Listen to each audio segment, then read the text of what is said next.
Yo, what's up, Twitch and YouTube? If you're on YouTube checking this out, make sure to hit that like button and subscribe because I'm a streamer who needs follows. Wait, no, this is a podcast. We should be shilling for that. Either way, what's up? It is me, Team Sqadnado, here on another episode of Scrollies with my co-host, Squat Cobbler. It is I, and did you know YouTube is the podcast platform of choice these days? Everyone's going to YouTube for the podcasts. I actually have heard that. There actually is a place to upload podcasts on YouTube now, which no one would really expect. But yeah, you can straight up just do your podcast on YouTube. Should we put Scrollies on there, everyone? Let us know. Yeah, Squat was telling me about that. I'm like, that sounds convenient. And potentially free? Anyway. Only time will tell. Only time will tell right now. Oh my goodness. Squat Cobbler, we are here with another episode of Scrollies. I think I can speak for both of us to say today's topic is something we're both very acquainted with. We've streamed for years. We are professionals because we've been paid for it as well. Kind of crazy, right? I don't know what you're talking about right now. I've only been streaming since February. Wink. Oh, right. Okay. I'm just kidding. Everyone, streaming runs deep in the Scrollies history. It was what brought me and Sqadnado together through Wind Waker HD on Twitch and has grown far beyond that into other communities, other websites. And, we're coming back full circle to where it all began, talking our setups. Isn't that right, Sqadnado? Absolutely, Squat Cobbler. I think we have a lot to say about this. I think it's stuff that you and I have potentially talked about together, but maybe never discussed in a larger forum or a place where other people could engage with it. And I thought it'd be interesting to, instead of asking, hey, what have you been playing this week? We could talk about maybe just briefly what got us into streaming. I kind of know your story, what happened, but let's get it on the record. Let's talk about a little bit about what made us go there and kind of what's kept us sticking around. Certainly. I'll talk about how I myself started streaming, as well as the equipment, if you want to call it that I utilized first starting out. Sqadnado knows this very well, and it's going to be a very fun discussion. So streaming was not my idea whatsoever. It was the idea of one Payday during quarantine. He said, hey, we're a colorful cast of characters here at La Casa de Thick Boys. So, why don't we just stream? Let's just do it. And I said, why? Why would we do that? Yeah. Payday, explain why you want us to do this, is what I'm saying. Sorry. Yes, certainly. Why would we be doing this, Payday? Well, Payday wanted an outlet during quarantine. And, good thing he did, because otherwise I never would have even crossed my mind. But here we are, Sqadnado, all these years later. So, I thought about it for a little bit. I said, you know what, Payday? I'll do it. I'll do it if we do it on the cheap. So what we utilized when we first started out on the Thick Boys was a Samsung Galaxy phone, which we were running an app called IP Webcam, which broadcasts the phone's camera through the network and actually maintained pretty good quality. However, in order for it to not lag, you had to drop it down to like 33% quality, which was real chunky. And then for our microphone, I'm like, well, we're definitely not buying one. That'd be ridiculous. So we used a old Guitar Hero mic from like 2007. And it was real quiet at its 0 decibels. So we had to actually boost it in OBS beyond what was considered max to like plus 10 or something in order for it to actually sound like, not too quiet, in order for it to actually be loud enough to hear. Oh man. Yeah. And I've seen them. On camera. Sqadnado has seen the OG equipment himself, and in fact, I used it when we first started out Scrollies too, before I got my current mic. But nonetheless, Sqadnado, my desire to stream on the cheap was succeeded. We affiliated, and then eventually, I'm like, all right, well, it's time we actually use the money that we're getting from Twitch to actually upgrade our equipment. So that's what we did. We got new equipment at that point, but. We'll talk a little bit more about that in a moment. How about yourself, Sqadnado? What did you start out with when you began streaming? So, as I've said millions of times, I started because of Final Fantasy VII Remake and Coco Bean, who was potentially infected with COVID, and said, hey, you're playing Final Fantasy VII, right? Yes. Will you stream it? Because I can't leave my room. And I said, sure, I'll stream it. So, my first streaming device was a PlayStation 4 and a pair of Corsair headphones with a mic that I just plugged into the controller, and that's how it worked. It was rudimentary and it looked terrible, and I had to have my phone up in order to read chat. But it was good. It was really fun. And until eventually I started to use some other things down the road. But like Squat Cobbler said, we'll get into that. So, Squat Cobbler, both of us kind of started off just DIY. And I think there is something about the beauty of doing it that way. And listener, maybe if you're there, you're listening to this, go to Huge Discord, go to Team Ratnado, Scrollies channel as well. Share with us. A lot of you stream. What did you start out with? What was your whole philosophy at the start? And let us know about that. Squat Cobbler, your stream game has changed so much. I thought we should talk about kind of what our whole idea behind is, the software we use, and even the hardware that we've since upgraded, or maybe go through a quick little description of what we have used. Squat Cobbler. Certainly. So obviously I'm streaming solo these days. And I've used a lot of the things that I've learned over the last few years, as far as equipment, as far as OBS, as far as just streaming in general. And that's kind of where we're at right now. I'm still obviously learning, still trying to improve my stuff. But what you see as Squat Cobbler these days is the culmination of everything that I've learned from the time I started to the point we're at now. Going off what Ratnado said, I might even go ahead and post pictures of our original setup and OBS layouts, which were pretty rudimentary and basic.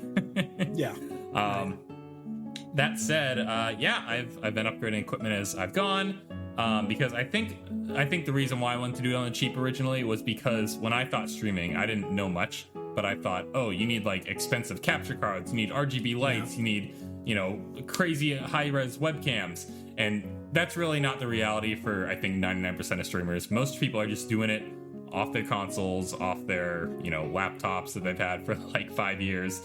You just use them what they got. And you can actually achieve pretty good results with those things if you just put a little elbow grease into sprucing some things up, maybe a little bit of lighting. People do green screens, people do all kinds of crazy overlays. And honestly, OBS lies right there at the center of it all. Now, Ratnado, you are a Slobs user, and I am a OBS Studio user. That's not meant to be disparaging. That's just the acronym for Streamlabs OBS. Way to call me out, man. So we have a little bit of a different interface that we each use, but I think they each have their pros and cons. OBS has been updated quite a bit since I started using it in 2020. How about Streamlabs OBS? Has that stayed the same more or less, or has that changed as well? I think, as a lot of people know, there's been a lot of controversy with Streamlabs, and so it doesn't seem like they've changed as much. And I keep saying I'm going to get off of it, I'm going to get on something new, but again, I'm just like, oh man, that's so much work. And what I've got works right now. It's changed a little bit. I think a lot of the stuff that I've seen change most of all is just like the OBS kind of open nature of it, where OBS doesn't like hold your hand through it. They're kind of just like, here's a bunch of tools, you figure out how to use them. Whereas Streamlabs kind of takes that and says, okay, well, here's your settings for that. Here's a bunch of like stuff that like you don't have to think about it. Just click this and it does everything for you. And they're out to make money, obviously. I still haven't really given them any money for their software, like for themes or anything like that. But I've noticed more that they make their settings a little more apparent, and maybe just like having to deal with things like internet and new devices and things like that. I've learned a lot about just the back end of it. And I when someone asks me an OBS question, I generally know how to help them. I may not know exactly where to go, but I'm like, oh yeah, you need to change this thing, and you can bring this down, and you can push that up and hit custom here and do this. Yeah, absolutely. I'm a big fan of OBS and its developers. It's a great program. It's not made for profit. It's just people using it. I think that it originally started just because creator wanted to be able to record their StarCraft 2 gameplay. So it comes from a content creator, and it's been made for content creators, and it's utilized in so many ways, like even beyond streaming. People use it for recording videos, for broadcasts, for church services, just all kinds of things are using OBS these days beyond just streaming. Yeah, at a point, I recommended Streamlabs OBS to people because it was a little more welcoming to beginners. It had everything in one program, all your alerts, all your widgets. I always describe them like Streamlabs OBS is like a little amusement park, a little carnival, and OBS is like a sandbox where you got to bring your own tools. You can have fun in both. It just depends on what you're expecting and what you're bringing to the table. Yeah. Now that said, OBS Studio, from my experience, has been improving things quite a bit in the last year or so. They've introduced a lot of new plugins just built into the program natively that allows for a lot of really cool things. I can rattle it off. It's pretty technical, so I don't know if it's super interesting stuff, but basically it just allows you to make your streams bigger and better in ways that just didn't exist before in a free program.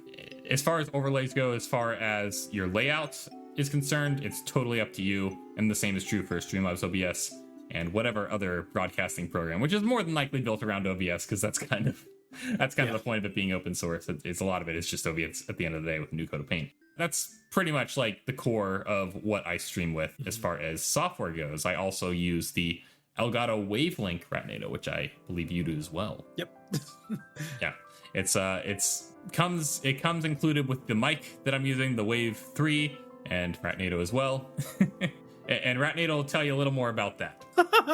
So I think the step up from that, like kind of what you're saying, like Streamlabs and just like OBS and then Streamlabs OBS, I think for the streaming experience, they're pretty similar. And outside of that, the biggest change I ever made was getting the Elgato, because it comes with a mixer, like I guess built into the mic, that has been a game changer for me. Much like I think a lot of people use stream decks and stuff, that's just like made stuff a lot faster. I'm getting to that point where I want to upgrade that, but at the moment I'm just like, no, I'll click things. It's worth it. It's not worth the money to do that. But slowly I've just been converted, especially with the mic, where now that sound mixer saves me so much hassle, makes everything just feel more professional. And I've learned a lot about like how computers work and streaming works by doing that, and having to set up those connections and set up programs and say, oh, grab from this, I'm going to control this here. The mic quality, pretty good, but I don't think it's like a huge improvement over what I've used in the past. But maybe over a Guitar Hero mic. What do you say, Sqad? A minor improvement. I did have a Blue Yeti in between them, and yeah, certainly better than that. I think that's just like a known name, and I don't think the mics are actually all that good at this point. More than just what you're using hardware-wise, that software, you're right. The Wavelink software is what that mixer is, and that has so many plugins, so many effects, and you can route just about anything you want from any program in your computer through that, and adjust the volumes independently of everything else so that it's perfectly tuned for yourself and streamed separately, which is super great. Yeah, Elgato is a tech company. I've been a big fan of a lot of their products. I did have the Stream Deck, I think, regular at one point, and that was really neat. You could do a bunch of little custom icons and control a bunch of different programs in really neat ways. They've come out with one since then that has knobs and a touch slider, so I'm thinking at some point I'm gonna invest in that as well. But at the moment, I'm using one of their capture cards, a discontinued one called the HD60 Pro that's built into the computer. But for my purposes, I only really use consoles that go up to 1080p, and those usually cap out at 60 frames. So for my needs, it's really all I need. But they have a lot of capture cards. They have lights. They have all kinds of things. So Elgato, and they make a really good webcam called the Elgato Facecam. Big fan of their products. Have been using a lot of them over time. And if you're into name brands, I mean, you're at least getting your money's worth out of them, if not an even better value through the software that they bundle with it too. I think I'm somewhat like you. I don't think I ever planned to be like an Elgato guy, but I think slowly over time, as I'm just like, oh, that would be really convenient, I've started picking up stuff like the Elgato Cam. That's probably what I'll pick up next, or a Stream Deck. And I've also got like the arm for the Elgato mic, and it's pretty nice. I really like it, just like the swivel arm mount on the table. And that was a gift from Shout Out Papa Warstaff, specifically because I mentioned it, and he's like, oh yeah, go get it. I did, and it's been really nice. It's been really good. One of the reasons I wanted to talk to you about this, Sqad Cobbler, is I recently had a conversation with a friend, and they were just asking about, hey, I was thinking about getting into capture cards, because up to this point, you know, they've kind of just used mostly just anything on computer, played on computer, streamed from computer, and was asking about capture cards. And I was like, kind of not at the start of streaming, but pretty new to it. I was like, let me just drop however much it was, like $100, $200 on the Elgato HD60S capture card, which in hindsight, overkill. Do I like it? Do I still use it? Yes. Did I need it to begin with? Absolutely not. Came to find out how Lay Thick Boys did it. Maybe you want to talk about that for a second, of just like, hey, if you're trying to get into capture cards or streaming, you can do it pretty cheap. Yeah, so here's the thing. This goes along with my line of thinking that, streaming is so expensive, and capture cards were the big thing that I was like, oh yeah, that's easily runs a few $100s. I mean, at the time, they've been out for a while, but I remember in like 2015, 2016, like they were super high end. Like you had to really like fork out in order to get a decent capture card. And there'd usually be some kind of lag, like input delay. And it just, it was just what you had to deal with in order to actually get console games running, which, hey, that's kind of the fun of Frankensteining a stream setup, is console streaming. PC streaming is super easy because it's all basically just in your computer and you just run what you're able to run. But when I was looking in 2020, just a couple months before that, some rando, no-name, unbranded capture card had showed up on the scene that was just known as the HDMI video capture. That's all it said on it. It was under all kinds of brands you've never heard of from China. And I was like, oh, this thing probably sucks. It's not like it's gonna rival Elgato like in the ring, like toe to toe, but for starting out, super affordable, super efficient, and honestly, I'll say it, decent capture card. Yeah. Yep. They go anywhere from $10 to $30. You can find them on all kinds of websites under a bunch of different names. Don't worry about the price because it's all literally the same thing, so just find it wherever it's cheapest. And this thing, I mean, there are a lot of caveats with it. It's not like you can do anything you throw at it. It can take a 4K signal, so if you're playing off your PS5, playing off your PS4 Pro, your Series X, it's gonna be able to take that fine, but then it's gonna scrunch it down to 1080p. And I've noticed it has a lot of drop frames if you do that. And same thing with a 1080p signal. So what I usually do in order to get the most frames out of it, in order to get the best performance out of it, is to drop the console resolution down to 720p, which on stream isn't really going to matter too much anyway, because one, bitrate is so low, and two, usually you're shrinking the gameplay down if you have a bunch of other stuff on, like your face cam and overlays and effects and all that.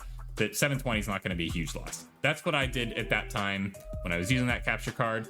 And to be honest, I used that single card for probably a year and a half. Never had any issues with it. My Elgato card, I've had a ton of problems with. as far as that. Oh yeah, I've had a ton of bugs with it. I've had a ton of like things where just like the audio cuts out and just all kinds of things. Like, I mean, for what it is, it works like totally fine. But I never had a single issue with that USB little dongle. It looks like a thumb drive compared to the Elgato. I mean, it's just like it wasn't asking for a lot, and it just did what it needed to, and didn't give any problems as far as that goes. It was a bit of a pain to set up because I had to add it as a mic in order to get audio coming off of it as well as video. Yeah, I still carry one of those things around with me on the go in case I ever need to just, hook something into a monitor real quick for just having it up on a screen. Yeah, same. I think after you both said that, I think about it now, I did have some Elgato issues once in a while, and so I remember being like, oh yeah, Lay Thick Boys, can you send me that? Squat, can you send me that? And you did. I bought it as a backup, and there's been a couple times that I've used it, haven't told anybody anything. No one's ever said anything. No one's ever noticed a difference. And that happens once in a while, more than you probably think, where I'm just like, oh crap, Elgato's having problems with sound right now. I don't want to restart. Okay, I've got the ready, it's all hooked up and ready to just pop everything over. Never had a problem with it. You could almost argue it's almost better, but I guess there's things that the Elgato does that I really like as well. But it's certainly a situation where you're going to get more if you pay more.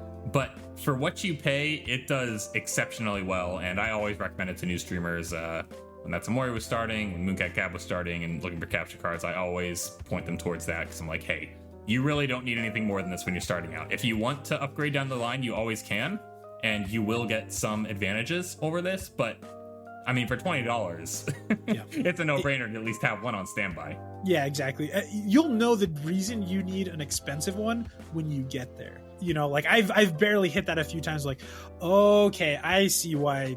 I see what this does. Let me read it, and I can tell. Like, oh, that's what I paid for over this one. But yeah, like you said, if you're interested in it, if you want to do capture card stuff, 100% get that little thumbstick looking thing, and it's great. you've upgraded your cam, right? Like that's so. For that, cam wise, what are you doing there? Because I think my next purchase, like I said, will either be the cam or the Stream Deck. I'm still using like this, like it's called Aki, just like this, Zoom meeting webcam that I bought, and it's done surprisingly well this up to this point. I think I got it for like $20 or something like that. Certainly, yeah. So the Elgato Facecam I used at a point. That was probably the best webcam I've ever used as far as the software included with it, and as far as picture quality goes, it was honestly great for webcam. What I'm using now is actually a different webcam that I think I might upgrade down the road, but for the time being, it's suiting my purposes just fine. I actually got it for free because I was reached out to do a review for it. It was one of those types of situations because I bought another product from this company Nexigo, which I think is just like some Chinese brand, but it's a 2K webcam that I have set at 1080p, so I get 60 frames a second with it. And aside from maybe just some like weird colors out of it, honestly, I think it's fine. It's suiting my purposes just fine. Like, gets a little grainy in low light, but I mean, just about all webcams are going to. And yeah, I've had no issues with it aside from, maybe just a little bit of weird coloring. Interesting. But yeah, it's pretty crazy how well you can do there. And if you have questions or if you want to know, we can always find the links and send stuff to you as well. But we've kind of talked a little about where we've been, what we're using. But Sqadnado, is there anything that you're like looking forward to next, or like you hit a milestone? All right, it's time to do this. Is there anything that you would like to do with your stream or your equipment? Certainly, Sqadnado. I'm definitely going to start purchasing some more products to help me optimize my stream when the time comes. I think a Stream Deck would be helpful in certain situations because whenever I have to click off the game back to OBS, it can, interrupt the experience a little bit for the viewer. That being said, I think right now I'm pretty good. My setup is pretty bare bones because I'm going to be moving. And maybe I already have by the time you're hearing this. But I think what I want to start building towards is maybe even streaming a little bit off of original hardware, at least in a few special cases. So that's an entirely different type of capture card you would need because it's not over HDMI, it's over analog signal, and that's not something I have right now. I do have a analog to USB converter box, but it's not really meant for games. It's meant for like home video. So it's kind of jank, and I haven't actually streamed with it yet. But I'm looking forward to trying that out at some point. I have an N64 with an EverDrive at this point that I definitely want to show off on stream at some point. And maybe I'll do OG Wii games. Yeah. So that's something that I'm looking forward to, is maybe utilizing that hardware to stream with. So that's something I'm looking forward to maybe utilizing a little more in the future. I can tell you somewhere that I'm definitely not going back to, Sqadnado, is a little thing that's sitting right behind you, if you want to maybe talk about that for a moment. Green screen. Yeah, I was gonna say, if ever I upgrade anything, and this is just moving somewhere better where I can put stuff behind me again, I have a green screen right now because the area I'm in is a little bit smaller and there's not a lot of room to put more interesting stuff. But green screen, I feel like it's not something most people do anymore. Is that fair to say? I don't see a lot of people using a green screen.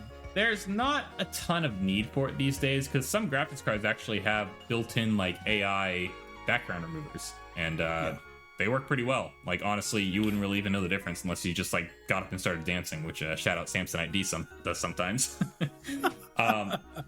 However, yeah, I've been there, done that with green screen. I was talked into it at a point, and I kind of regretted it because it takes so much to make it look good, and it's so easy for it to look bad that it's really obvious when you're using it, and you don't actually take the time to properly set it up and expose it because they're just huge splotches behind you.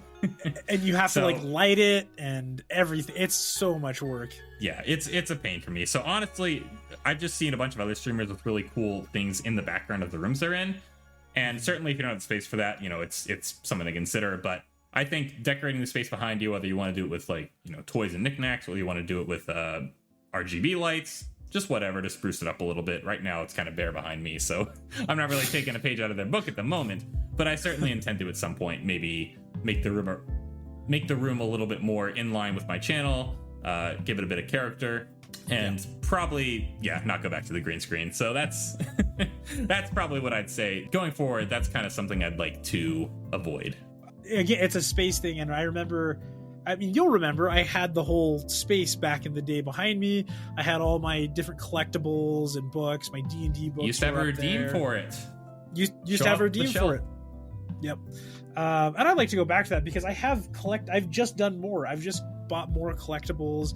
I've got my original Extra Knights Final Fantasy VII figures from 1997, and those will be probably I might even put those in like plastic or something and then have those on display because I like that. I also like that look in the background. For now though, I kind of like the green screen just because it also does a lot of sound dampening. I found as I was at Teo's. Your room acoustics are pretty crucial when it comes to streaming, and I don't think a lot of people consider it when they set up their station to do so. So that's something when I move, I'm definitely going to take into account a little more, is not streaming in an empty room to actually maybe put up some sound dampeners around me so that it's not as echoey as you're maybe hearing right now. I don't know. It's pretty crazy. There's a lot of other stuff to consider too. We won't go too much longer, but I think for me, lighting is something that I've learned a lot about, and which I ended up, because of an accident, I ended up buying 3 ring lights, which I've been thinking about using to light up the green screen and make it look a little bit nicer. But I've got 2 lights kind of at my 9 and 3.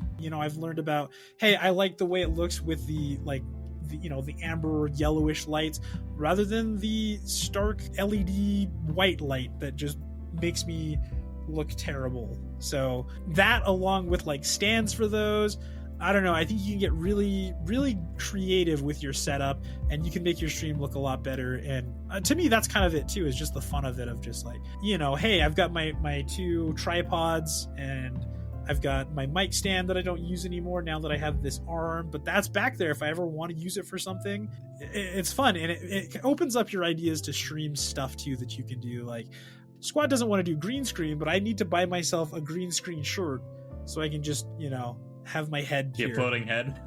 Floating head. I've thought about that. It's like, oh, maybe I'll just be a floating head one of these days for fun. That's a fun bit. I'd have to get a red screen in order to make me a floating head. Yeah, and that's honestly, Sqadnado, going off what you were saying, the fun of it is making it your own, kind of building your brand, even if you're doing it as a hobby. I mean, ultimately, it's up to you. You can do whatever you want, and you can make it look however you want. So that's what I like about it, is that pretty much sky's the limit. Whatever you see your channel being, you can build it around that, and your setup only helps with that. Your setup only makes that more your own, and less run-of-the-mill like every other streamer. Yep, exactly. It's been really cool seeing people who've been doing it for years now, where they started off on just some little laptop, or they were using some old equipment they pulled out of a bin somewhere. And not that like you have to upgrade all that stuff, but just that the repetition of doing it over and over again, having the desire to just spruce up your scenes and make it look a little more appealing on the stream itself. It's just really cool seeing where people start versus where they're at now. Yeah, 100%. I think the one thing we can both agree on, no Twitch Studio. Twitch Studio gets a big old thumbs down. I know Shraxa recommends it for newcomers, but I'm sorry, Shraxa, you're wrong. You're wrong. Even you're on OBS these days. Yeah, Twitch Studio. Oh, of course she is. Yeah. Yeah, these days, I mean, there are just so many better free options. You don't have to go with the website recommended one. And in fact, what you stream to doesn't even have to just be one website, but I won't say any more about that. That's just from my experience been a secret little strat you can do, but that's obviously against some terms and service depending on your affiliate status versus your contract, partnership versus whatever else. So read the fine print before you take my word on that. But yeah, there are options available, folks. You don't have to limit your audience to just one site. That's all I'll say. Some of us do, though. Is it a good idea? Maybe, but incredible. Well, thank you so much for talking about this. I thought this would be a fun thing just to talk about because I think there's a lot of thought that goes into it, especially at the start when like you don't know what you're doing, and I think I've crafted my stream into something that I really like.